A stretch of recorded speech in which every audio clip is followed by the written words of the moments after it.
Hey IDs, welcome to Module 11. Last week was formative assessment, so that means that summative assessment can't be far behind, and that's certainly the case here.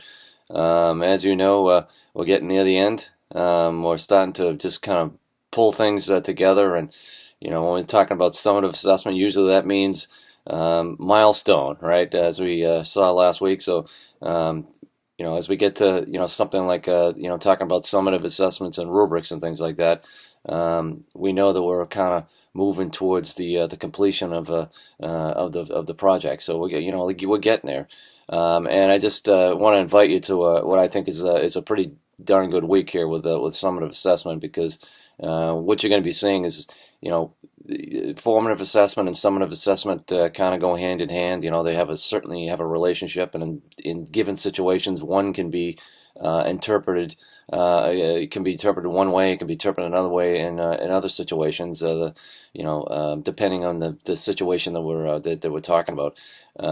So we're going to have a really good examination of that. In fact, the reading you're going to see this week, really gets into the comparison of formative and summative assessment. So you're going to be able to kind of almost revisit what you thought last week in formative assessment with the definition of it, and see if actually your interpretation of it maybe have been altered or changed based on this week's article. So now it should make for a really good discussion. It has in the past. So you can look forward to that. Another thing that we're going to be doing is we're going to be doing a demonstration of a kind of an alternative summative assessment. When we deal with the defining assessments, summative assessments in particular, we're usually thinking, well, it's got to be a test of some kind, right? It's got to be a quiz, or it's got to be a term paper. But this particular one is actually something of an exam, but it's a scenario-based exam, and it's done using Storyline in Blackboard. So it's a little bit different, and it incorporates some writing and some reflecting and things like that. And I think it turned out to be a pretty good assessment for these legal study students that we work with at Northeastern. So you can look forward to that. And then the last piece is you're actually going to be designing your summative assessment for your final course this week as well. So when you should be thinking that we're thinking about a milestone. We're thinking about the completion of this particular module that you're developing.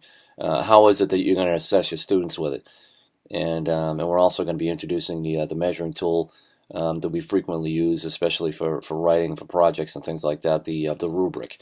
And so you'll see a little piece on that I did for a presentation at Northeastern a few years ago. Where we open the book on what is it that the rubric is, and how can it be used, and what are its purposes, and things like that. Rubric is a lot.